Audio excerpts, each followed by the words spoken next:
정말 충격적인 일이 벌어졌습니다. 한국으로 강제 발령 나서 한국의 달장 같은 아파트에서 사느니 차라리 퇴사하겠다며 난리치던 도쿄의 기업 전문 변호사가 하루아침에 180도 바뀐 것입니다.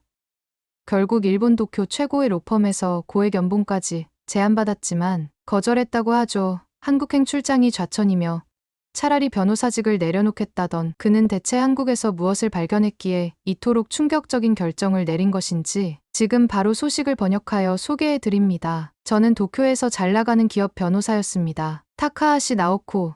그 이름 하나로 충분했죠. 대형 로펌에서 실력을 인정받고 본사 파트너 승진까지 바라보던 제가 어느 날 갑자기 서울지사로 발령받았다는 소식을 들었습니다. 처음에는 믿기지 않았어요. 파트너 승진 직전에 해외 발령이라니. 이건 분명 좌천이었습니다. 나오코 씨, 서울지사에서 당신의 경험이 필요합니다. 부장의 말은 정중했지만 그 속내는 분명 달랐죠. 제가 맡았던 대형 프로젝트에서 발생한 작은 실수가 빌미가 된 것 같았습니다. 분노와 좌절감으로 사표를 쓰려던 찰나 경제 불황으로 법률 시장이 얼어붙은 현실이 떠올랐어요. 지금 사표를 내면 재취업은 어려울 겁니다. 마지못해 한국행을 결정했죠. 인천공항에 도착한 저는 자동 출입국 심사대 앞에서 당황했습니다. 도쿄에서는 경험해보지 못한 시스템이었거든요. 어떻게 해야 할지 몰라 우왕좌왕하는데 앞에 선 중국인 관광객이 갑자기 공항 직원에게 소리를 지르기 시작했습니다. 왜 중국인만 이렇게 검사하냐? 차별이잖아. 직원은 침착하게 대응했지만 그 관광객은 계속해서 화를 냈어요. 저는 속으로 한숨을 쉬었습니다. 이런 광경은 도쿄에서도 종종 봤었죠. 사람은 어디나 비슷한가 봅니다. 그런데 제가 줄을 잘못 서 있다는 것을 깨달았어요. 당황한 표정으로 주위를 둘러보는데 뒤에 서 계시던 한국인 노부부가 조용히 다가왔습니다. 여기 줄 서시면 돼요. 처음 오셨나 봐요. 부드러운 미소와 함께 건네는 말에 안도감이 밀려왔습니다. 예상과 달리 친절한 말투였죠. 두려움 반, 기대감 반으로 첫 발을 내디딘 한국 땅에서의 첫 만남이었습니다. 처음 만난 이 노부부의 차분함이 인상적이었어요. 도쿄의 바쁜 공항에서는 보기 어려운 모습이었습니다. 입국장을 빠져나오며 문득 생각했습니다. 이곳에서의 1년, 어쩌면 내 인생의 전환점이 될지도 모르겠다고요. 하지만 그때는 그저 빨리 지나가길 바라는 시간에 불과했죠. 회사에서 보낸 차를 타고 서울 도심으로 향하는 길, 창밖으로 보이는 낯선 도시의 모습이 제 불안한 마음을 더욱 크게 만들었습니다. 한국어는 간단한 인사말 외에는 전혀 모르는 상태였어요. 도쿄로 돌아갈 날만 기다리며 버텨야겠다고 다짐했습니다. 운전기사는 제 표정을 살피더니 조용히 말했어요. 처음에는 누구나 적응하기 어렵습니다. 하지만 서울은 외국인에게 친절한 도시예요. 그의 말에 고개를 끄덕였지만 마음속으로는 그럴까 하는 의문이 들었습니다. 도쿄의 안락함을 떠나 낯선 도시에서 새롭게 시작한다는 것. 그것은 제게 좌천이 아닌 추방처럼 느껴졌어요. 하지만 이 순간만큼은 그저 눈앞에 펼쳐진 서울의 야경을 바라보며 깊은 숨을 들이마셨습니다. 적어도 지금부터는 제 인생의 새로운 챕터가 시작되는 순간이니까요. 서울에 도착한 첫날, 창밖으로 보이는 도시 풍경에 놀랐습니다. 도쿄와 비슷하면서도 다른 초현대적인 건물들과 화려한 간판들이 시선을 사로잡았어요. 하지만 한국에 대한 사전 정보 없이 온 터라 기대감보다는 거부감이 앞섰죠. 회사에서 제공한 아파트 주소를 들고 도착했는데 처음에는 달장 같은 곳에서 살게 되는 건 아닐까 하는 걱정이 들었습니다. 택시에서 내려 아파트 단지로 들어서는 순간 제 예상은 완전히 빗나갔어요. 럭셔리 호텔 같은 로비, 24시간 보안 시스템, 첨단 편의시설을 갖춘 고급 단지였습니다. 로비에서 안내를 받으며 이런 곳에서 산다고? 하는 생각에 놀라움을 감출 수 없었죠. 하지만 막상 집에 들어가려니 문제가 생겼습니다. 열쇠가 없었어요. 안내받은 대로 디지털 도어락에 비밀번호를 입력했지만 몇 번이나 틀렸습니다. 손가락이 떨리고 짜증이 났어요. 열쇠가 없는 건 편리할 수도 있지만 이건 너무 복잡하잖아. 한참을 씨름하다 겨우 문을 열고 들어갔습니다. 내부는 깔끔하게 정돈되어 있었고 필요한 가전제품은 모두 갖춰져 있었어요. 하지만 모든 것이 디지털화되어 있어 편리한 동시에 저에게는 낯설고 어렵게만 느껴졌습니다. 에어컨 리모컨부터 전자레인지까지 모든 것이 한글로 되어 있어 사용법을 익히는데 시간이 걸렸죠. 짐을 풀고 저녁을 먹으러 나가려는데 또 다시 문제가 생겼습니다. 지하 주차장 구조를 이해하지 못해 한참을 헤맸어요. 도쿄에서는 경험해보지 못한 복잡한 구조였습니다. 결국 배가 고파 근처 편의점에서 간단히 저녁을 해결했죠. 이런 불편함을 어떻게 감수하며 살지 한숨이 나왔습니다. 하지만 늦은 밤, 답답한 마음에 잠시 산책을 나가보니 생각지 못한 경험을 했어요. 밤 10시가 넘었는데도 거리는 여전히 활기찼고 사람들이 여유롭게 걸어 다녔습니다. 혼자 다녀도 위험한 기색이 전혀 없었어요. 도쿄에서는 밤길을 조심해야 했던 저로서는 이상할 정도로 안전하다고 느꼈습니다. 골목길을 걸어도 불안함이 없었죠. 이런 안전함은 제가 예상하지 못했던 서울의 모습이었어요. 아파트로 돌아오는 길에 24시간 운영하는 편의점에 들렀는데 도쿄보다 훨씬 다양한 상품들이 있어 놀랐습니다. 첫날 밤, 넓은 침대에 누워 창밖으로 보이는 서울의 야경을 바라보며 생각했어요. 이곳에서의 생활, 생각보다 나쁘지 않을지도 모르겠다. 하지만 여전히 도쿄가 그리웠고 본사로 돌아갈 생각에 잠을 이루지 못했습니다. 어색한 침대, 낯선 소리, 그리고 불확실한 미래에 대한 불안감이 밤새 저를 괴롭혔어요. 아침에 일어나 창문을 열자 서울의 아침 풍경이 눈에 들어왔습니다. 도쿄와는 다른 리듬으로 움직이는 도시, 그리고 그 속에서 새롭게 시작해야 할 저의 이야기가 시작되고 있었죠. 낯설고 불편하지만 어쩌면 이 도시에서 예상치 못한 무언가를 발견할지도 모른다는 작은 기대가 생겼습니다. 출근 첫날, 긴장된 마음으로 서울지사에 도착했습니다. 도쿄의 회사와 비슷할 거라 생각했지만 문을 열자마자 느껴지는 분위기가 달랐어요. 훨씬 개방적이고 밝은 사무실 공간, 자유롭게 대화하는 직원들의 모습이 눈에 들어왔습니다. 저를 맞이한 한국인 상사 김 부장은 다정하게 환영해 주었죠. 타카하시 변호사님, 환영합니다. 편하게 적응하셨으면 좋겠네요. 김 부장의 친절한 인사에 긴장이 조금 풀렸어요. 하지만 첫 회의부터 충격의 연속이었습니다. 종이 없는 전자 계약 시스템, 실시간 자료 공유, 빠른 회의 진행 방식 등 도쿄보다 훨씬 효율적인 시스템을 경험했어요. 도쿄에서는 아직 종이 서류에 의존하는 부분이 많았는데 여기서는 모든 것이 디지털화되어 있었습니다. 여기 서울지사는 아시아 권역 내에서 가장 효율적인 시스템을 갖추고 있습니다. 후지와라 변호사님의 경험이 큰 도움이 될 거예요. 김 부장의 말에 고개를 끄덕였지만 내심 불안했어요. 새로운 시스템에 적응할 수 있을까 하는 걱정이 들었습니다. 더구나 언어와 문화 차이로 동료들과 거리감을 느꼈죠. 그들은 친절했지만 제가 일본인이라는 벽은 분명히 존재했습니다. 회의 중 특별히 놀란 점은 한국인 여성 임원 박 이사의 존재였어요. 그녀는 당당하게 자신의 의견을 말하고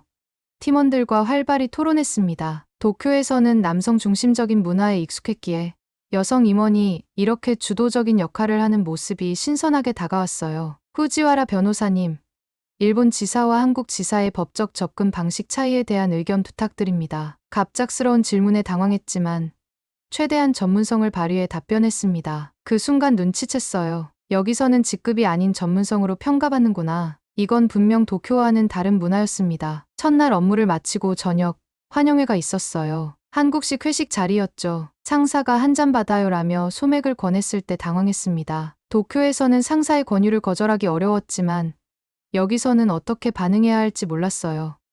저는 술을 말을 채 끝내기도 전에 옆자리 동료가 자연스럽게 대화를 돌렸습니다. 후지와라 변호사님, 편하게 생각하세요. 여기서는 자기 페이스대로 마셔도 됩니다. 그 말에 안도감이 들었어요. 한국의 회식 문화가 생각보다 유연하다는 걸 느꼈습니다. 술잔을 들고 건배하며 생각했죠. 한국의 회식 문화, 나쁘지만은 않네. 식사를 마치고 숙소로 돌아오는 길. 오늘 하루를 돌아봤습니다. 낯설고 어색했지만 예상보다 훨씬 수용적인 환경이었어요. 도쿄보다 빠르게 변화하는 업무 방식, 여성에게 더 많은 기회가 있는 문화, 그리고 조금은 유연한 인간관계. 이것들이 서울지사에서 제가 처음 발견한 모습이었습니다. 아직 이질감이 있지만 어쩌면 이곳에서 새로운 가능성을 발견할 수 있을지도 모른다는 생각이 들었어요. 하지만 여전히 도쿄에서의 생활이 그리웠고 본사로 돌아갈 날만 기다렸습니다. 출근한 지 일주일이 지났습니다. 매일 아침 지하철을 타고 출퇴근하며 서울의 리듬에 적응해가고 있었어요. 처음에는 모든 것이 낯설고 불편했지만 하나둘씩 익숙해지기 시작했습니다. 특히 대중교통 시스템은 도쿄만큼 정확하면서도 더 편리한 부분이 있었죠. 하지만 처음에는 정말 헤맸습니다. 지하철 개찰구 앞에서 티모니 카드를 몰라 당황했던 첫날이 떠올랐어요. 줄을 서서 기다리던 사람들이 저를 지나쳐 갈 때마다 얼굴이 화끈거렸습니다. 카드를 찍으셔야 하는 영무원의 말이 들렸지만 무슨 말인지 이해하지 못했어요. 그때 한 젊은 여성이 다가와 조용히 말했습니다. 교통카드를 사야 해요. 저기 매표소에서 살 수 있어요. 아, 감사합니다. 민망함에 작은 목소리로 대답했지만 그 순간 작은 친절의 감사함을 느꼈습니다. 이제는 카드 찍는 것부터 노선 파악까지 익숙해졌어요. 도쿄의 지하철처럼 복잡하지만 앱 하나로 모든 노선과 시간을 확인할 수 있다는 점이 편리했습니다. 스마트폰 하나면 어디든 갈 수 있는 시스템에 점점 익숙해져 갔죠. 점심시간에는 동료들과 함께 사무실 근처 식당에 가기 시작했어요. 처음에는 메뉴판이 모두 한글이라 주문하기 어려웠지만 사진을 보고 선택하면서 조금씩 한국 음식에 도전했습니다. 매운 음식은 아직 적응하기 어려웠지만 된장찌개나 불고기 같은 음식은 입에 잘 맞았어요. 특히 놀라웠던 건 음식 배달 시스템이었습니다. 늦게까지 일하는 날, 동료가 스마트폰 앱으로 간단히 주문하자 30분 만에 따뜻한 음식이 사무실로 배달되었어요. 도쿄에서는 상상하기 어려운 편리함이었습니다. 배달 문화가 이렇게 발달한 나라는 처음 봤어요. 제 말에 동료들은 웃으며 대답했습니다. 한국에서는 거의 모든 것을 배달시킬 수 있어요. 음식뿐만 아니라 생필품도요. 집으로 돌아와서도 이 편리함은 계속되었습니다. 늦은 밤 배가 고파도 앱 하나로 음식을 주문하면 금방 배달되었고, 필요한 물건은 온라인으로 주문하면 다음날 아침 문 앞에 놓여 있었어요. 도쿄에서는 일부 지역에서만 가능했던 서비스가 여기서는 당연하게 이루어졌습니다. 편의점 문화도 인상적이었어요. 집 근처 편의점은 24시간 운영되며 간단한 식사부터 생활용품까지 모든 것을 갖추고 있었습니다. 도쿄의 편의점보다 더 다양한 상품들이 있었고 심지어 배달 서비스까지 제공했어요. 주말에는 용기를 내어 혼자 서울 구경을 나섰습니다. 지하철을 타고 명동과 인사동을 방문했어요. 복잡한 번화가에서도 이상하게 안전함을 느꼈습니다. 밤늦게 돌아다녀도 불안하지 않은 거리. 이것은 도쿄와 달랐어요. 서울의 리듬에 맞춰 살아가면서 점점 이 도시의 매력을 발견하기 시작했습니다. 낯설고 불편했던 것들이 이제는 일상이 되어가고 있었어요. 오늘도 퇴근길에 지하철을 타며 생각했습니다. 이 도시는 빠르게 변화하고 있구나. 그리고 나도 함께 변화하고 있어. 아직 도쿄가 그립고 본사로 돌아가고 싶은 마음이 있지만 조금씩 서울에서의 생활에 적응해가는 나 자신을 발견했습니다. 이전에는 불편하게만 느껴졌던 것들이 이제는 새로운 경험으로 다가왔어요. 한국 생활이 2달째에 접어들었습니다. 업무에는 어느 정도 적응했지만 마음속 깊은 곳에서는 여전히 외로움이 자리 잡고 있었어요. 오늘 저녁 도쿄에 계신 부모님과 화상 통화를 했습니다. 그들의 목소리를 듣는 순간 갑자기 눈물이 날 것 같았어요. 나오코, 잘 지내고 있니? 밥은 제대로 먹고 있어? 어머니의 걱정 어린 목소리가 들려왔습니다. 도쿄에 있을 때는 매주 어머니와 함께 장을 보고 가끔 아버지의 정원 가꾸기를 도와드리곤 했는데 그런 일상이 이제는 멀게만 느껴졌어요. 네, 잘 지내고 있어요. 회사에서 제공하는 아파트도 생각보다 좋고 업무도 적응해가고 있답니다. 최대한 밝은 목소리로 대답했지만 어머니는 제 마음을 꿰뚫어 보는 듯했습니다. 여자가 해외에서 혼자 사는 게 위험하지 않니? 뉴스에서 한국이 위험하다고 하던데. 어머니의 말에 피식 웃음이 나왔어요. 오히려 한국이 일본보다 더 안전하다고 느껴질 정도였으니까요. 밤늦게 혼자 걸어도 전혀 불안함이 없었습니다. 오히려 서울이 도쿄보다 더 안전한 것 같아요. 밤에도 사람들이 많이 다니고 치안도 정말 좋습니다. 어머니는 반신반의하는 표정이었지만 아버지가 끼어들었어요. 나오코가 잘 알겠지. 너무 걱정하지 말자. 잠시 침묵이 흐른 후 동생 유키가 화면에 나타났습니다. 대학교 3학년인 유키는 항상 호기심이 많았어요. 언니, 한국 애들은 공부만 한다는데 어떻게 생각해? 나도 교환학생으로 한국에 가볼까 고민 중이야. 그 질문에 잠시 생각에 잠겼습니다. 실제로 한국 교육 시스템에 대해 깊이 알지 못했지만 동료들과 나눈 대화를 떠올렸어요. 공부만 하는 게 아니라 효율적으로 공부하는 것 같아. 경쟁은 치열하지만 외국인 학교도 많고 선택지가 많아. 내가 오게 된다면 좋은 경험이 될 거야. 말하면서도 제가 한국 교육에 대해 완전히 이해하지 못한 상태라는 것을 인정해야 했습니다. 하지만 유키의 관심이 반가웠어요. 가족 중 누군가가 저를 방문할 수 있다는 생각만으로도 마음이 따뜻해졌습니다. 통화가 끝난 후 창밖으로 서울의 야경을 바라보며 생각에 잠겼어요. 도쿄의 가족들이 한국에 대해 가지고 있는 오해와 편견이 안타까웠습니다. 그들에게 실제 한국의 모습을 보여주고 싶다는 생각이 들었어요. 침대에 누워 오늘 있었던 일을 떠올렸습니다. 회사에서 한국인 동료가 제게 주말 계획을 물었을 때 처음으로 혼자라는 사실이 마음 아프게 다가왔어요. 도쿄였다면 주말에 친구들과 만나거나 가족과 함께 시간을 보냈을 텐데 여기서는 그럴 수 없었습니다. 스마트폰으로 도쿄 친구들의 SNS를 보니 더욱 외로움이 밀려왔어요. 그들은 여전히 함께 식사하고 쇼핑하고 웃고 있었습니다. 마치 제가 없어도 모든 것이 변함없이 흘러가는 것처럼 보였어요. 내가 여기 있는 동안 도쿄에서의 내 자리는 사라져 버리는 걸까? 불안한 마음으로 잠에 들려고 했지만 쉽게 잠들 수 없었습니다. 창밖으로 보이는 낯선 도시의 불빛들이 더욱 외로움을 자극했어요. 한국에서의 생활이 점점 익숙해지고 있지만 가족과 친구들과의 거리는 여전히 제 마음속에 큰 빈자리로 남아 있었습니다. 그래도 내일은 또 다른 하루가 시작된다는 생각으로 눈을 감았습니다. 어쩌면 이 경험이 나중에는 소중한 추억이 될지도 모른다는 희망을 가지면서요. 서울 생활 3개월 차, 점점 업무에 익숙해져 가고 있었습니다. 복잡했던 법률 시스템도 이제는 어느 정도 이해할 수 있게 되었고 한국어 단어도 조금씩 늘어갔어요. 무엇보다 한국인 동료들과의 거리감이 줄어든 것이 가장 큰 변화였습니다. 점심시간에 동료 민지 씨가 조심스럽게 제안했어요. 나오코 씨, 오늘 우리 전통시장에 가볼래요? 진짜 한국 음식을 맛볼 수 있는 곳이에요. 망설임 없이 따라 나섰습니다. 시장은 활기찬 에너지로 가득했어요. 다양한 색과 향기에 압도되었지만 묘하게 편안함을 느꼈습니다. 도쿄의 시장과는 다른 친근한 분위기였죠. 이건 떡볶이예요. 좀 매울 수 있지만 한번 드셔보세요. 민지 씨가 건넨 음식을 조심스레 맛보았습니다. 매콤한 맛이 입안에 퍼졌지만 예상보다 맛있었어요. 이런 작은 경험들이 모여 제 마음의 벽을 조금씩 허물어가고 있었습니다. 주말, 여자 동료 수진 씨의 초대로 김치 담그기 체험에 참여했습니다. 처음에는 당황했지만 한국 가정의 따뜻함을 직접 경험할 기회라고 생각했어요. 김치는 우리 생활의 일부예요. 가족이 함께 담그는 전통이죠. 수진 씨의 어머니가 양념을 버무리는 법을 가르쳐 주셨습니다. 손에 빨간 양념이 묻어 웃음이 났어요. 이런 문화 교류가 제게 특별하게 다가왔습니다. 나오코 씨, 솜씨가 좋네요.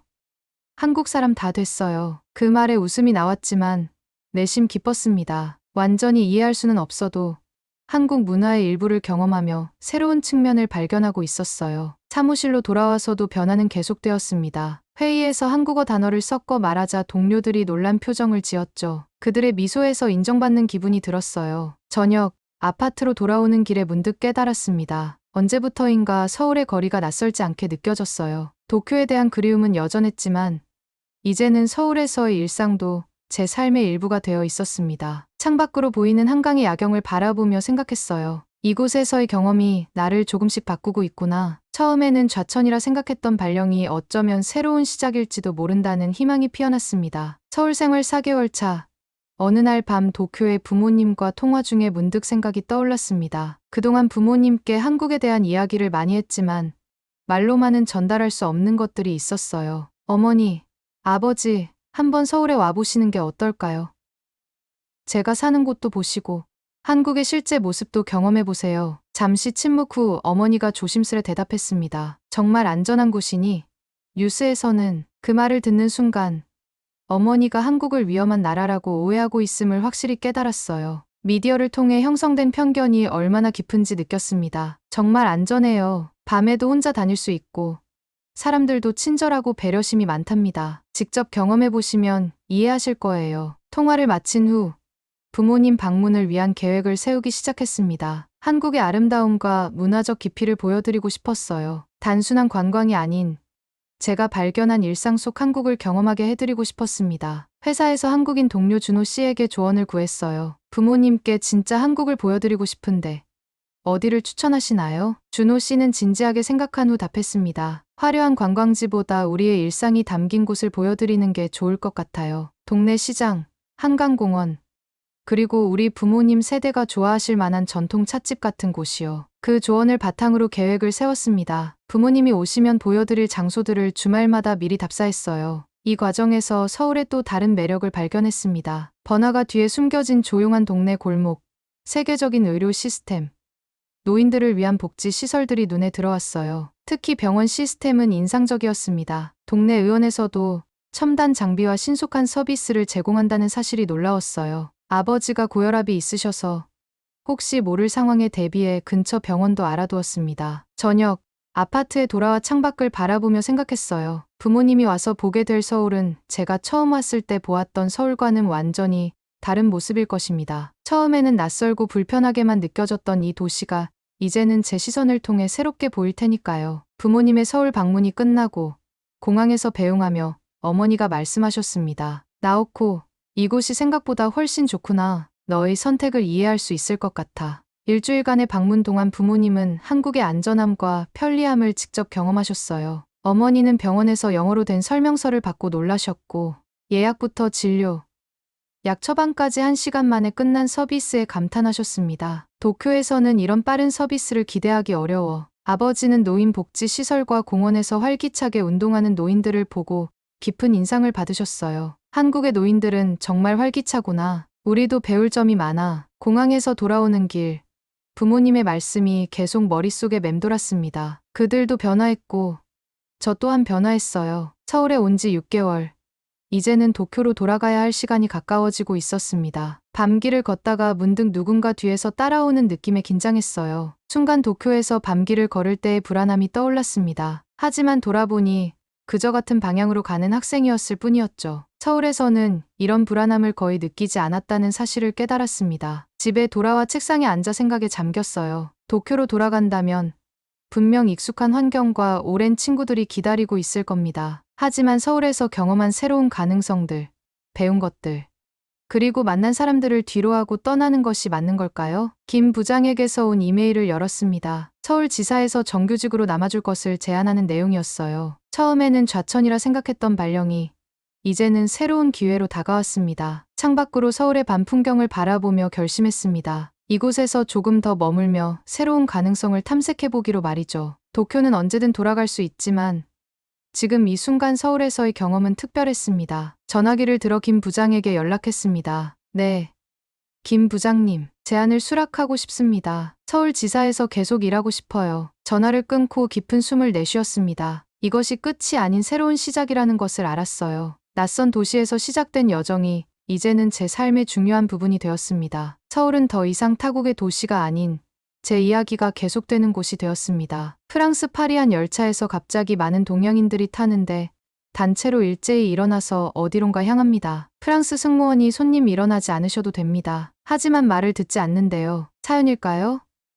파리 국제공항과 연결된 공항 열차에서 일하는 프랑스 사람인 루비입니다. 저는 공항철도 직원으로서 매일매일 힘든 일이 있었습니다. 열차에 탑승한 승객들에게 도움을 주는 것이 제 의무였습니다. 하지만 한개월 전 저는 심각한 공황장애로 인해 휴직 중이었습니다. 아시다시피 프랑스의 공항 열차는 소매치기와 강도와 혼잡하기로 유명하고요. 여름 여행 시즌에는 전 세계 사람들이 프랑스의 아름다운 도시를 경험하기 위해 프랑스를 찾습니다. 이번 시즌은 유난히 혼란스러웠고 저와 같은 열차 직원들은 24시간 교대 근무로 쉴 새 없이 일했습니다. 저희의 주요 목표는 무임승차 승객을 감독하는 것이었습니다. 파리 공항철도는 다른 현대식 열차 시스템과 달리 아직 승객 탑승 관리를 위한 전산 시스템이 구축되지 않았습니다. 따라서 수많은 승객이 비행기에서 내렸을 때 모든 승객이 요금을 지불했는지 확인하는 것이 상당히 어려웠습니다. 이상하게도 이 상황을 이용한 여행객은 주로 아시아 여행객이 많았고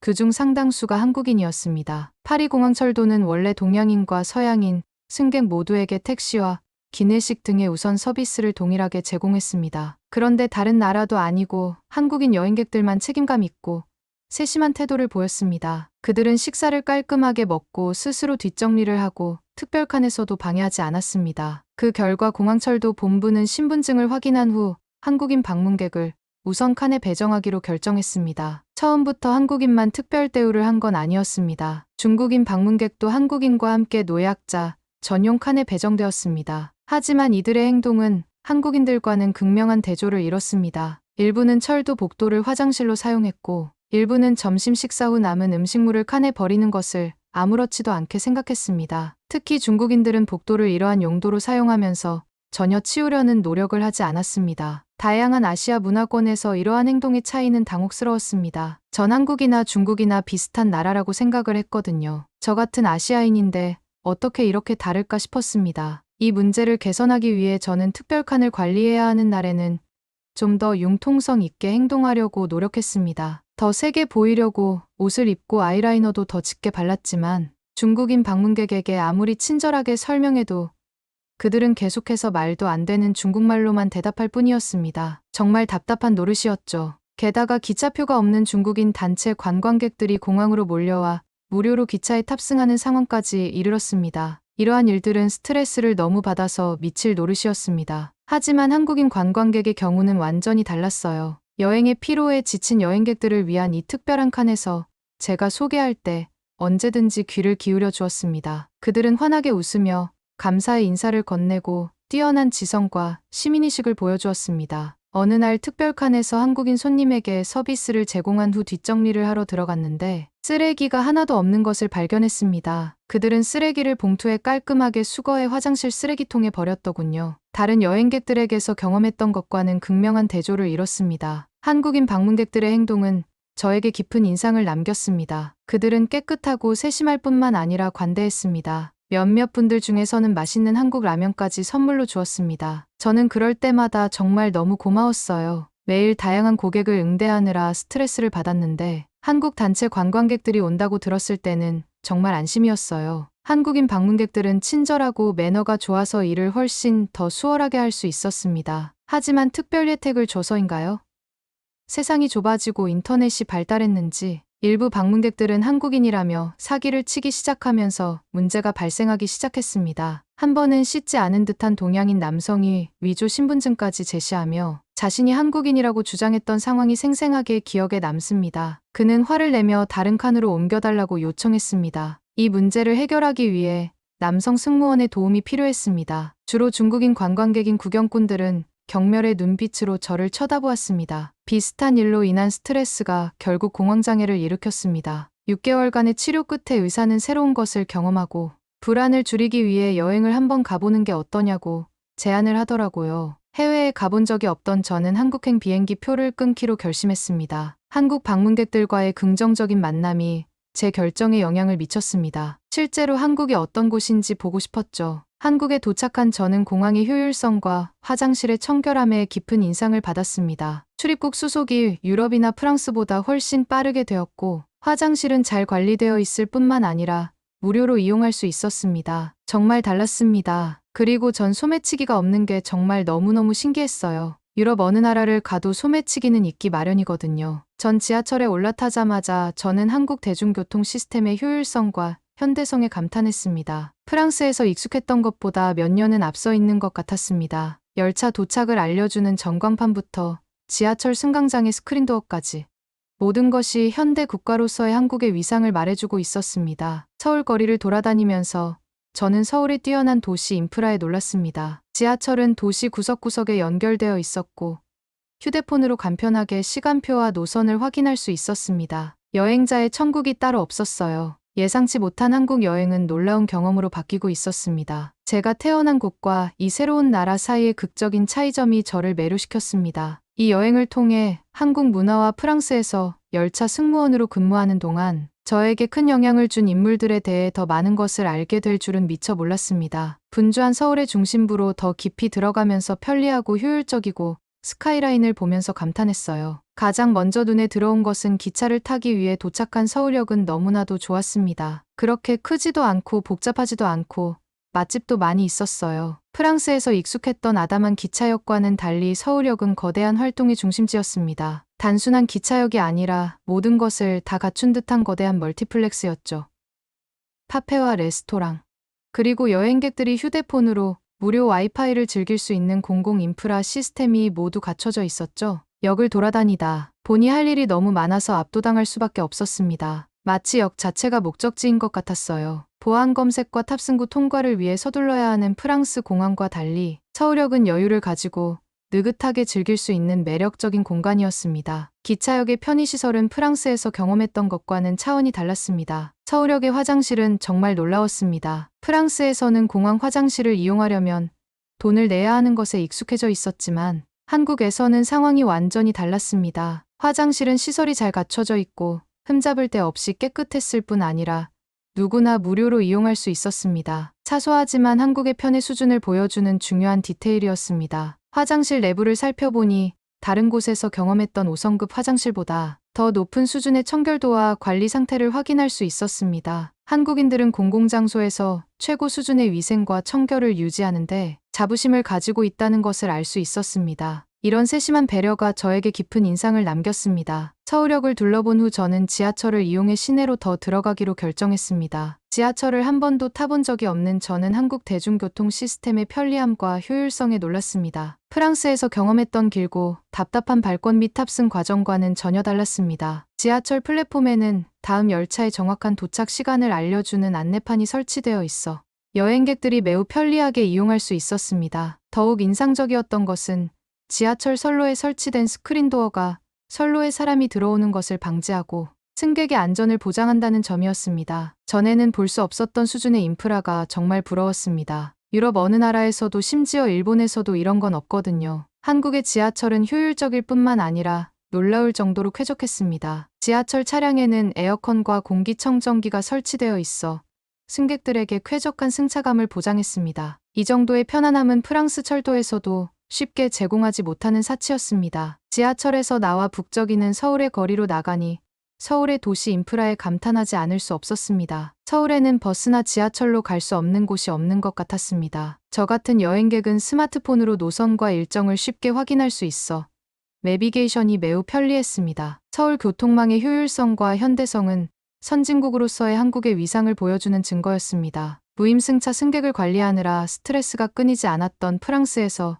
열차 승무원으로 일하며 겪었던 어려움과는 완전히 대조적인 모습이었죠. 즉흥적으로 떠난 한국 여행은 편리하고 질서정연한 새로운 세계에 눈을 뜨게 해주었습니다. 프랑스와 한국의 차이점은 놀라웠고 효율적인 삶의 기술을 터득한 것 같은 이 나라에 끌렸습니다. 한국을 계속 여행하면서 한국의 문화와 한국 사람들의 따뜻함에 대해 더 많이 알게 되었습니다. 한국 문화에서 눈에 띄는 것 중 하나는 타인, 특히 손님에 대한 깊은 존중과 배려였습니다. 이러한 존중의 문화는 일상의 사소한 부분까지 이어져 저에게 깊은 인상을 남겼습니다. 서비스직으로 종사하고 있는 저에겐 정말 너무나도 신기했습니다. 한국을 여행하는 동안 한국 사람들의 따뜻함과 환대를 직접 경험할 수 있는 기회가 있었습니다. 한국인과의 모든 만남은 마치 친절과 관대함이 한계를 모르는 그들의 세계로 초대하는 것 같았습니다. 어느 날 서울의 활기찬 거리를 돌아다니다가 골목에 자리 잡은 작은 가족 소유의 레스토랑을 우연히 발견했습니다. 호기심과 배가 고팠던 저는 한번 가보기로 결심했습니다. 식당에 들어서자 모성애가 느껴지는 나이 지긋한 한국 여성 주인이 따뜻한 미소로 저를 맞이했습니다. 그녀는 창가 근처의 아늑한 테이블로 저를 안내했고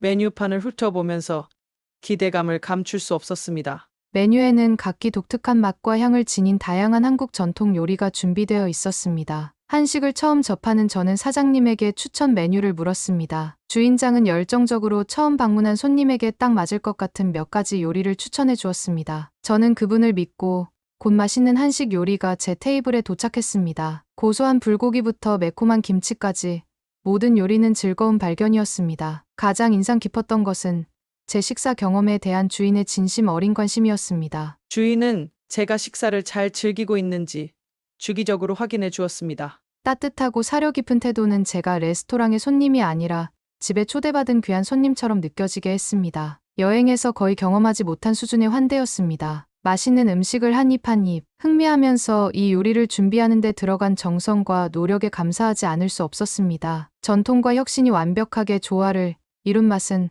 한국의 풍부한 요리 유산을 반영하는 것이었습니다. 식사를 마친 후 주인에게 감사의 인사를 전했고 주인은 진심 어린 미소로 화답했습니다. 주인은 작은 선물로 예쁘게 포장된 한국 전통 과자 패키지를 선물로 주었습니다. 선물은 제 마음을 감동시키는 감사의 표시였습니다. 저희 만남은 한국인의 따뜻함과 친절을 경험한 수많은 사례 중 하나에 불과했습니다. 지하철에서 만난 현지인과의 친근한 대화나 서울 거리에서 만난 행인의 친절한 안내 등 저는 도시 곳곳에 스며든 한대 문화에서 환영받고 포용받는 느낌을 받았습니다. 한국 여행을 계속하면서 프랑스에서 열차 승무원으로 일할 때 만났던 한국인 관광객들의 행동과 한국에서 경험한 진정한 친절이 극명하게 대비되는 모습을 떠올리지 않을 수 없었습니다. 문화가 개인의 행동에 미치는 영향과 타인과의 상호작용에서 상호 존중과 배려의 중요성을 깊이 생각하게 된 계기였습니다. 문화와 환대에 대한 이러한 성찰이 제 한국 여행의 중심 주제가 되어 이 매력적인 나라와 한국인의 독특하고 사랑스러운 자질에 대해 더 많은 것을 발견하게 될 줄은 미처 몰랐습니다. 루비 씨의 사연은 여기까지입니다. 그럼 다음 사연으로 넘어가 보도록 하겠습니다. 서울 노량진 수산시장 한 아랍계 외국인이 소리를 칩니다. 이게 뭐야? 이런 걸 먹는다고 이딴 걸 어떻게 음식이라고 먹냐고. 친구로 보이는 한국 여자는 눈을 크게 뜨며 놀라는데요. 과연 어떤 음식이었길래 그렇게 소리를 지르는 것이었을까요? 안녕하세요. 전 남아공에서 사는 피에르입니다. 비행기가 인천공항에 내리자 가슴이 두근거리고 설레는 마음이 들었습니다. 아래 내려다 보이는 도시는 불빛과 높은 빌딩의 미로처럼 보였습니다. 여태까지 코로나여서 한국에 오지 못했는데 드디어 한국에 도착했다는 사실이 믿기지 않았어요. 짐을 찾고 세관을 통과한 후 저는 낯익은 얼굴이 있는지 열심히 쳐다보았습니다. 그곳에 제 친한 친구 수키가 미소를 지으며 미친 듯이 손을 흔들고 있었어요. 그게 인터넷으로 알게 된 친구예요. 제가 팝에 대해서 관심이 많았고 어플로 통해서 만나게 된 친구입니다. 우리는 서로 꼭 껴안았고 우리의 웃음소리가 터미널에 울려 퍼졌습니다. 피에르 한국에 온 걸 환영해 그녀가 눈을 반짝이며 외쳤습니다. 공항에서 출발하는 여정은 수다로 가득했습니다. 서울에서의 생활에 대해 이야기를 나누었고 저는 남아공에 있는 친구들에 대해 이야기를 나누었습니다. 도시는 활기로 넘쳤고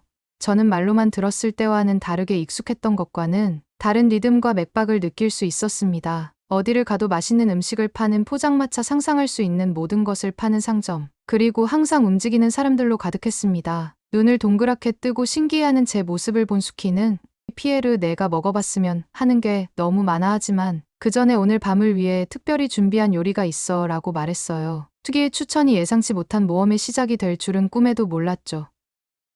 서울의 아기자기하고 컬러풀한 카페에 앉아 남아공에는 이런 곳이 없어서 그런지 전 눈이 휘둥그레졌습니다. 따뜻한 커피 한 잔을 마시며 맛있는 치즈케이크를 먹었습니다. 그게 인터넷과 영상통화로 만나는 느낌 그대로였어요. 조금 더 빨리 만났었다면 좋았었을 텐데 수키 한숨을 쉬면서 이야기를 했습니다. 맞아, 코로나만 아니었더라면 우린 더 빨리 만날 수 있었겠지. 그리고 저는 고개를 끄덕이며 이야기를 이어나갔습니다. 근데 내가 먹어봤으면 하는 특별한 요리가 뭐야?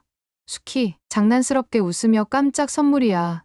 지금 이야기 안 해줄 거야. 지금껏 한 번도 맛본 적 없는 음식이니까. 저녁이 되자 수키 저를 활기찬 노량진 수산시장으로 데려갔습니다. 신선한 해산물들과 호기심을 자극하는 다양한 음식을 파는 상인들로 북적였습니다. 우리는 신선한 낙지라고 적힌 노점 앞에 멈춰섰습니다. 설렘에 눈이 반짝이는 수키가 피에르, 이거야. 이거를 먹어봐야 돼. 살아있는 낙지인데 이게 별미야. 나는 눈을 깜빡이며 살아있는, 살아서 움직이고 있다고라고 물었다. 그녀는 고개를 끄덕이며 맞아, 쫄깃하고 신선해, 독특한 경험을 할 수 있을 거야. 저는 망설였어요. 제가 생각하기에는 조금 어색한 아이디어였지만 수키의 열정은 전염성이 강했습니다. 알았어. 저는 한숨을 내쉬며 한번 해볼게요. 라고 대답했습니다. 상인은 얇게 썬 낙지 촉수가 아직 꿈틀거리는 접시를 건네주었고 참기름이 은은하게 반짝였습니다. 그 광경은 매혹적이면서도 약간 공포스러웠어요. 수키 한 조각을 입에 넣고 즐겁게 씹었습니다. 내 차례야. 수키가 재촉했어요. 저는 심호흡을 하며 촉수 하나를 집어들었습니다. 손가락을 간지럽히는 흡입컵을 느끼며 잠시 망설이다가 입에 넣었습니다. 쫄깃쫄깃하고 약간 짭짤하며 정말 신선하게 느껴지는, 지금까지 경험해 본 적 없는 느낌이었어요. 눈을 동그랗게 뜨고 있는 제 표정에 수키 봐, 그렇게 나쁘지 않지 라며 웃었습니다. 나는 침을 삼키며 여전히 계속 삼키지 못했어요. 이건 독특하네. 결국 삼켜버렸고 전 신기했습니다. 그날 밤 속이 울렁거렸습니다. 침대에 누워 메스꺼움이 밀려오는 것을 느꼈고 곧바로 화장실로 달려갔습니다. 가장 먼저 든 생각은 낙지 때문일 거라는 생각이 들었습니다. 제 고민을 들은 수키가 걱정스러운 얼굴로 문을 두드렸습니다. 피에르, 괜찮아. 나는 고개를 저으며 낙지 때문인 것 같아. 나랑 잘 맞지 않았나 봐. 수키 얼굴을 찡그리며 이상하네. 낙지는 한국에서 인기 있는 요리인데 보통 사람들은 낙지를 먹어도 아프지 않은데 나는 처음이잖아. 우리나라 음식과는 맞지 않은 건가 라고 신음했습니다. 다음 날 아침 기분이 조금 나아졌지만 여전히 속이 메스꺼렸습니다. 저는 가벼운 죽으로 아침을 먹으며 수키에게 전날 밤의 일을 이야기했습니다. 낙지 때문이 아니었을지도 모른다는 생각이 들었어. 수키 생각에 잠겼습니다. 여기선 매일 수천 명이 아무 문제 없이 먹잖아요. 나는 눈살을 찌푸리며 그럼 뭐였을까? 제가 먹어본 것 중 가장 특이한 음식이었는데 말이지. 수키 생각에 잠긴 표정이었습니다. 한국에 오기 전에 뭐 먹어본 적 있어요? 뭔가 특이한 거. 그때 문득 생각이 났습니다. 전 한국에 오기 전에 일본의 경유에서 하루 정도 묵었습니다. 그때 비행기를 타기 직전에 도쿄의 공항에서 스시를 먹었어. 결국은 스시 때문이었구나. 전 기억해냈습니다. 맛이 좀 이상했지만 크게 생각하지 않았는데 뒤 고개를 끄덕이며 그랬을 수도 있지. 상한 초밥이 문제를 일으킬 수 있거든. 마음에 저는 한숨을 쉬며 내가 성급하게 결론을 내렸네. 낙지를 탓하지 말았어야 했어. 숙희 내 등을 토닥이며 위로했다. 괜찮아. 나도 아플 때 가장 최근에 먹은 음식이나 특이한 음식을 탓하는 경향이 있어 하지만 모든 가능성을 고려하는 것이 중요한 거야. 안도감이 저를 덮쳤습니다. 숙희야 이해해줘서 고마워. 그녀는 따뜻하게 웃으며 친구랑 그런 거야 라고 말했습니다. 그날 늦은 오후 쉬고 있는데 휴대폰이 울렸습니다. 숙희가 저에게 메시지를 보낸 것이었습니다. 낙지에 대한 재미있는 사실을 알려주고 싶어서 낙지가 단백질과 타우린이 풍부하고 칼로리가 낮고 건강에 정말 좋아. 게다가 오메가에 좋은 공급원이기도 하죠. 정말 건강에 좋은 음식이야. 저는 웃으며 그러는 거 보니까 낙지 홍보대사 같은데 라고 답장을 보냈습니다. 그리고는 낙지야 미안해 라고 답장했습니다. 그녀의 답장은 즉각적으로 사과할 필요 없어. 그냥 여기서 즐거운 시간을 냈으면 난 만족해. 앞으로 더 많은 요리를 함께 먹어보자. 그날 저녁 지연과 저는 그녀의 발코니에 앉아 보서 녹차를 마시며 도시의 불빛을 바라보았습니다. 이번 여행이 재밌는 모험같이 되어 버렸네. 제가 웃으며 말했습니다. 숙희 웃으며 모든 여행에는 예상치 못한 일이 생길 수 있는 거야. 하지만 어떻게 대처하느냐가 중요한 거지. 우리는 찻잔을 부딪히며 우정과 이해, 그리고 앞으로 펼쳐질 무수한 모험을 위해 건배했습니다. 다음 날 숙희 나무 간판이 바람에 살랑살랑 흔들리는 고풍스러운 작은 식당으로 저를 안내했습니다. 낮은 나무 테이블과 쿠션이 있는 의자가 있는 매력적인 곳이었습니다. 은은한 요리향이 공기를 가득 채웠습니다. 제가 제일 좋아하는 전 맛집에 오신 걸 환영합니다. 숙희 말했습니다. 전 의아한 표정을 지었습니다. 팬케이크 같은 건데 아침 식사 같은 음식은 아니야. 보면 알 거야. 두 번째 선물이자 서프라이즈야. 꽃바삭하고 노릇노릇한 팬케이크 접시가 도착했습니다. 어떤 팬케이크는 해산물, 어떤 팬케이크는 파, 어떤 팬케이크는 파로로 채워져 있었습니다. 한 입 베어 물 때마다 제 미각은 기쁨으로 춤을 췄습니다. 맛의 조합이 정말 환상적이었어요. 맛있어. 숙희 눈을 반짝이며 물었다. 저는 고개를 끄덕이며 지금까지 먹어본 적 없는 맛이야. 한 입 더 음미했습니다. 배가 부른 숙희 서울의 아름다운 공원 중 한 곳을 산책하자고 제안했습니다. 햇볕이 쨍쨍하고 공기가 상쾌하게 느껴졌습니다. 아이들은 연을 날리고 커플들은 호숫가에 앉아 오손도손하게 보내고 있었습니다. 벚나무 아래 그늘진 곳을 찾았습니다. 부드러운 꽃잎이 흩날리며 우리 주위에 분홍색 카펫을 깔았습니다. 우리는 인터넷에서 만난 이야기를 나누면서 즐겁게 다음 계획에 대해서 이야기했습니다. 저녁에는 한국식 바비큐라는 새로운 모험이 시작되었습니다. 우리는 테이블마다 그릴이 있는 활기찬 식당에 들어갔습니다. 숙희 삼겹살을 주문했습니다. 고기가 지글지글 구워지면서 군침이 도는 향이 실내를 가득 채웠습니다. 뒤 고기를 굽고 소스에 찍고 신선한 상추잎에 싸는 등 쌈 싸 먹는 방법을 알려줬습니다. 전입이 작아서 계속 한꺼번에 들어가지 않았지만 지저분하고 재미있으면서도 엄청나게 맛있었어요. 오늘의 모든 일정은 끝나고 전 숙희의 집으로 갔습니다. 숙희의 아파트는 아늑했습니다. 우리는 쿠션과 담요로 둘러싸인 소파에 누웠습니다. 특히 요즘 핫한 피식대학이라는 유튜브 채널을 저에게 보여주었고 저는 곧 눈물이 흐를 정도로 웃으면서 재밌게 시청했어요. 팝콘은 덤이었어요. 다음 날에도 숙희 저에게 최대한 많은 서울을 보여주기로 했는지 우리는 거리를 돌아다니며 작은 가게를 둘러보고 길거리 음식을 맛보고 아름다운 경복궁과 창덕궁 현대적인 고층 빌딩을 구경시켜 주었습니다. 코인 노래방에서 숙희 저를 위해 또 한 번의 깜짝 이벤트를 준비했습니다. 우리는 오래된 예전 한국 노래부터 최신 히트곡까지 우리가 좋아하는 노래를 불렀습니다. 너무 재밌게 보내서 그런지 목은 쉬어버렸지만 재밌었답니다. 어느새 남아공으로 돌아갈 시간이 되었습니다. 지연과 저는 아침을 먹으며 연락을 주고받으며 곧 만나기로 약속했습니다. 다음에는 남아공으로 여행 오기로 했거든요. 좀 덥긴 하겠지만 그때 저도 숙희에게 여러 선물을 줄 생각입니다. 그러면 더욱 재미있는 다음 사연으로 넘어가겠습니다. 미국 뉴욕 교외의 캠핑장 10마리의 들개가 으르렁거리며 갑자기 부부에게 다가옵니다. 그러자 흰 하얀 새끼가 앞에 나서는데 과연 어떻게 됐을까요?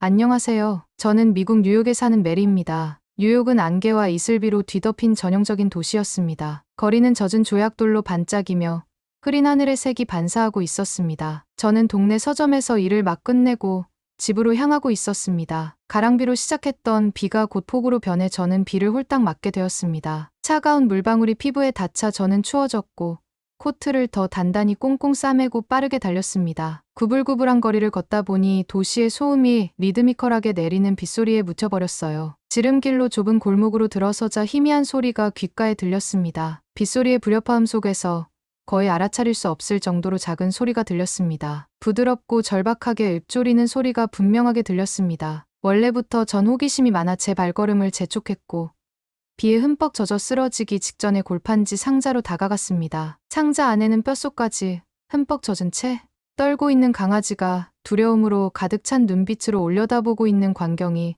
제 심장을 쫄깃하게 만들었습니다. 저는 망설임 없이 강아지를 품에 안았고 코트가 비를 막아주는 임시 보호막 역할을 했습니다. 저는 근처 건물 아래로 갔습니다. 여분의 스카프로 그를 부드럽게 닦아주었고 그가 제 품에 안기면서 순식간에 유대감이 형성되었습니다. 예측할 수 없는 운명이 저에게 새로운 동반자를 소개해 준 것이 분명했습니다. 비에 젖은 이 골목은 우리가 함께한 여행의 시작을 알리는 배경이 되었습니다. 미국에는 없는 품종인데 인터넷으로 찾아봤더니 한국 진도에 사는 도깨라고 하더라고요. 신기했습니다. 버디를 발견한 지 몇 주까지 났고 버디의 과거에 대한 호기심은 날로 커져만 갔습니다. 버디는 밝지 않고 늘 축 처져 있고 어두워 보였습니다. 오지랖이 많은 저는 버디의 과거를 밝혀야겠다 고 결심했습니다. 그러자 저는 마이크로칩 발견은 마치 퍼즐의 첫 번째 조각을 찾은 것 같았고 뉴욕 중심부에 주소가 적혀 있더군요. 그 동네는 좁은 골목길과 희미한 불빛으로 어둡고 음침했습니다. 버디와 제가 허름한 집에 다가갔을 때 버디는 괴로워하면서도 익숙한 듯 띵킹거렸습니다. 페인트가 벗겨지고 창문이 깨진 낡은 집에는 섬뜩한 정적이 감돌았습니다. 불길한 느낌이 들었습니다. 문을 두드리자 피곤한 눈빛에 초췌한 늙은 노인이 나왔습니다. 그 뒤에는 남편으로 보이는 사람이 있었습니다. 그 늙은 노인은 음침한 표정을 짓더군요. 그들의 집은 정리가 제대로 되어 있지 않아 엉망진창이었습니다. 빈 술병이 바닥에 널려 있었고 공기는 긴장감으로 가득 차 있었습니다. 베트남계 미국인이었는데 이름은 린과 투안 부부였습니다. 버디를 알아본 린은 아직 살아있었구나 라고 퉁명스럽게 이야기하더군요. 투안 아쉬움이 묻어나는 눈빛으로 우리는 버디를 돌볼 시간도 여유도 없었어요. 저희는 항상 너무 사는 게 힘들었어요. 그들의 무관심이 느껴졌고 말 한마디 한마디에 경멸이 묻어났습니다. 이야기를 나누면서 두 사람의 힘든 생활 때문에 버디를 그저 파란만장한 인생에 도움이 되지 않는 불편함이라고 생각하며 버리기로 결정한 이유를 알게 되었습니다. 그들은 때때로 버디를 며칠 동안밖에 가두고 밥도 거의 주지 않았으며 관심을 달라는 버디의 울음소리를 무시했음을 인정했습니다. 설령 그랬다고 하더라도 밥도 주지 않고 학대했다는 이야기를 저에게 꺼내는 게 인간이 맞나 싶었습니다. 버디를 꼭 안아주며 이곳의 차가운 기억으로부터 그를 보호하는 동안 눈물이 앞을 흐릿하게 만들었습니다. 어두운 기운이 감도는 그 집은 숨이 막힐 것 같았고 얼른 불안해하는 버디를 데리고 나오고 싶었습니다. 집을 나서면서 저는 린과 투안을 잊기로 했습니다. 그들의 무관심은 버디의 무한한 사랑과 충성심과는 극명한 대조를 이루었습니다. 저는 버디에게 조용히 약속을 속삭이면서 다시는 그런 일이 일어나지 않겠다고 다짐했습니다. 버디와의 생활은 금세 기쁨이 되었습니다. 매일 아침 버디의 장난기 가득한 짖는 소리는 저를 반겨주었고 산책은 제 하루 중 가장 즐거운 시간이 되었습니다. 하지만 하루가 몇 주까지 나면서 저는 몇 가지 변화를 느끼기 시작했습니다. 어느 날 아침 산책을 하러 가자고 불렀는데도 버디가 달려오지 않았어요. 매우 피곤한 표정으로 침대에 누워있는 버디를 발견했죠. 밥도 먹지 않았고 평소처럼 꼬리를 흔들지도 않았어요. 걱정스러운 마음이 느껴졌습니다. 다음 날 버디는 더 피곤해 보였습니다. 장난감을 가지고 놀려고 하지도 않았고 물도 거의 마시지 않았습니다. 뭔가 잘못되었다는 것을 알았습니다. 저는 버디를 동물병원에 데려가기로 결심했습니다. 동물병원 진료실은 다른 반려동물들로 가득 찼지만 버디는 그 누구에게도 관심이 없는 것 같았습니다. 그냥 제 무릎에 조용히 누워 자기 차례를 기다렸어요. 수의사는 버디를 보고 걱정스러운 표정을 지었습니다. 몇 가지 검사를 한 후 수의사는 버디가 흔하지 않은 병에 걸렸다고 말했습니다. 그 말을 듣고 마음이 무거웠습니다. 수의사는 버디가 낫기 위해서는 특별한 약과 충분한 휴식이 필요하다고 말했습니다. 저는 수의사에게 감사 인사를 전하고 버디를 안고 집으로 돌아왔습니다. 거실에 푹신한 침대를 만들어서 버디가 제 곁에 있을 수 있게 했어요. 매일 약을 먹이고 편안하게 지낼 수 있게 해줬어요. 겁이 났지만 버디는 강하다는 것을 기억했습니다. 버디는 이미 많은 일을 겪었으니까요. 곧 나아질 거라고, 내가 곁에 있을 거라고 속삭여줬어요. 그 후 몇 주는 기억이 흐릿했습니다. 일과 동물병원 방문 버디를 돌보는 일 사이에서 저는 지칠 대로 지쳐 있었습니다. 청구서는 쌓여만 갔고 재정적으로 어려운 결정을 내려야 했습니다. 귀중품을 팔고 추가 근무를 하고 심지어 돈을 빌리기도 했습니다. 하지만 그 모든 과정을 통해 저는 반려견을 키우는 데 책임감이 막중하다는 걸 느꼈습니다. 충성심의 대가는 화폐로 측정되는 것이 아니라 사랑하는 사람들을 위해 기꺼이 희생하는 것으로 측정된다는 것입니다. 버디를 위해 지출한 모든 돈과 불면의 밤은 그만한 가치가 있었습니다. 그리고 하루하루가 지날수록 버디는 더 강해졌고 결국 기적적인 회복을 이루었습니다. 버디의 건강이 회복되자 삶은 새로운 리듬을 찾기 시작했습니다. 공원을 산책하고 공 던지기를 하고 주말에는 시골로 여행을 가기도 했습니다. 버디는 단순한 반려동물이 아니라 가족이었어요. 이때 동물에 대한 관심을 가진 친절한 라이언을 만났습니다. 반려동물에 대한 공통된 사랑이 우리를 더욱 가깝게 만들었고 어느새 우리는 함께 미래를 계획하고 있었습니다. 라이언과 저는 임신 사실을 알게 되었을 때 정말 기뻤습니다. 새 생명이 태어난다는 기쁨은 너무나도 행복했습니다. 우리는 아기의 출산을 준비하기 시작했고 버디는 변화를 감지한 듯 더욱 보호적이고 사랑스러운 모습을 보였습니다. 하지만 배가 커지는 만큼 어려움도 커졌습니다. 항상 귀여움을 독차지하던 버디는 어려움을 겪었습니다. 버디는 질투의 징후를 보이며 행동하기 시작했습니다. 저희는 어떻게 해야 하나 싶어서 반려동물 훈련사에게 도움을 요청했습니다. 그분께서는 저희는 버디와 아기가 유대감을 나누는 것이 매우 중요하다 했고 저희는 그렇게 하려고 더욱더 노력을 했습니다. 아름다운 딸 소피아이 태어났을 때 저희의 삶은 행복으로 가득했습니다. 하지만 소피아와 버디의 관심이 균형을 맞추는 것이 점점 더 어려워졌습니다. 역시 육아는 너무나도 힘들었습니다. 소피아에게 관심을 더욱더 쏟을 수밖에 없었고 소피아와 시간을 많이 보낼 수밖에 없었기 때문에 분유타고 기저귀를 갈아주는 사이에 버디는 종종 소외감을 느꼈습니다. 버디는 버려졌던 경험이 있어서 그런지 집착이 너무나 강했습니다. 결국 저희는 너무 지쳐만 갔고 전에 절대 그러지 않겠다는 이야기까지 했는데 어느 날 저녁 라이언과 저는 소파에 지친 채로 앉아서 대화를 나눴습니다. 버디가 다른 가정에서 더 행복할 수 있을까?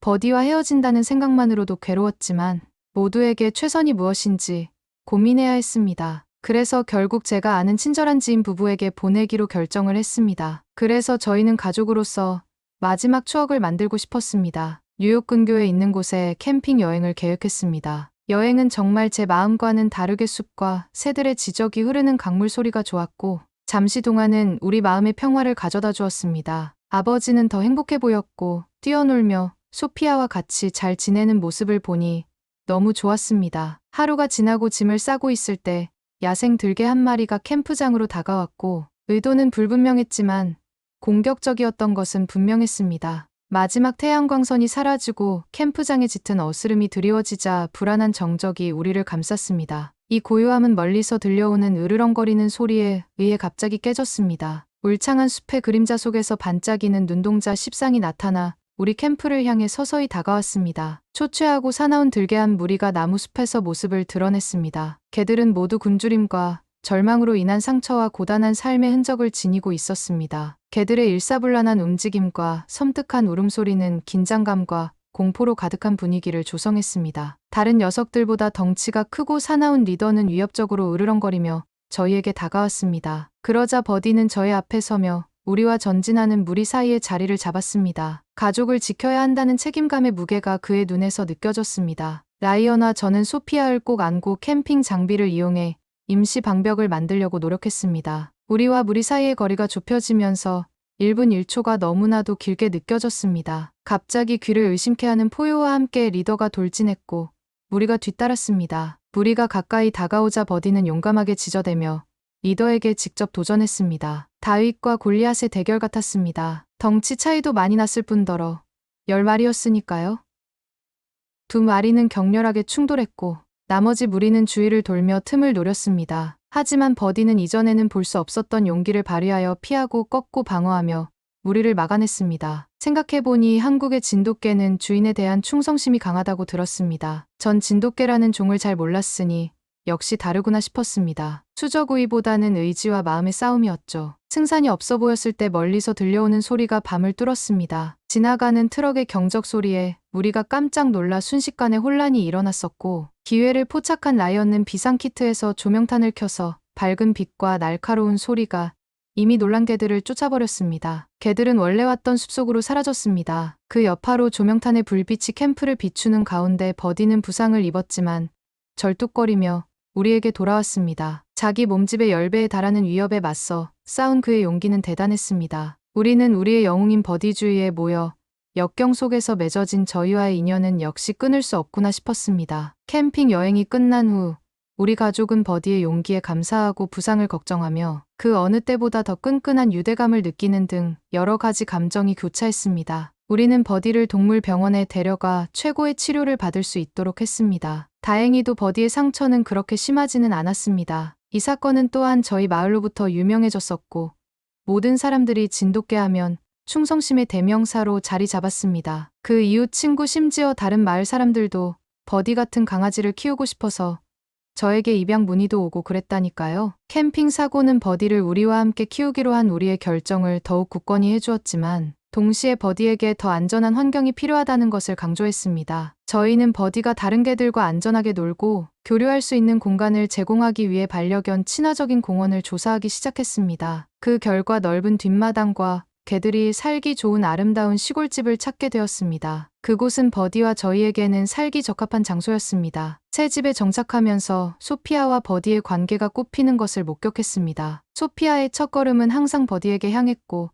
버디와 놀 때는 킥킥거리는 소리가 가장 크게 울려 퍼졌으며 소피아의 잠잘 때는 항상 용감한 게 버디가 등장했습니다. 두 사람이 함께 있는 모습을 보면 두 사람의 유대감이 깊고 특별하다는 것을 알 수 있습니다. 버디는 소피아의 수호신이 되어 항상 경계심을 늦추지 않고 소피아의 곁을 지켰고 소피아는 버디에게 무조건적인 사랑과 애정을 쏟아부었습니다. 어느 날 저녁 빗방울이 창문에 툭툭 떨어지자 이제 어린이가 된 소피아의 제 무릎에 앉았고 우리는 오래된 사진첩을 넘기기 시작했습니다. 사진마다 버디와의 여정을 떠올리게 하는 이야기가 담겨 있었습니다. 준비 속에서 버디를 발견한 날부터 가족여행까지 모든 추억이 소중했습니다. 소피아는 천진난만한 호기심으로 제가 버디를 발견한 날에 대해 물었습니다. 이야기를 들려주면서 저는 인생이 한 바퀴 돌아갔다는 것을 깨달았습니다. 저와 버디를 만나게 해준 비는 이제 우리의 소중한 추억의 배경이 되었습니다. 시간은 흐르고 인생은 도전과 기쁨을 함께 가져다 줍니다. 하지만 한 가지 변하지 않는 것은 버디에 대한 우리의 사랑과 헌신입니다. 세월이 흐르면서 버디는 나이가 들었고 걸음걸이는 조금 느려졌지만 정신은 그 어느 때보다 활기찼습니다. 어느 날 저녁 버디가 제 곁에 누워있을 때 저는 버디의 귀에 속삭였습니다. 버디, 너는 우리의 기쁨이고 충실한 동반자야. 앞으로 어떤 일이 닥치더라도 지금까지 우리에게 그랬던 것처럼 항상 내 곁에 있을 거야 라고 말했죠. 그리고 그 약속과 함께 우리 가족의 이야기는 사랑과 의리 그리고 함께 만든 추억으로 이어졌습니다.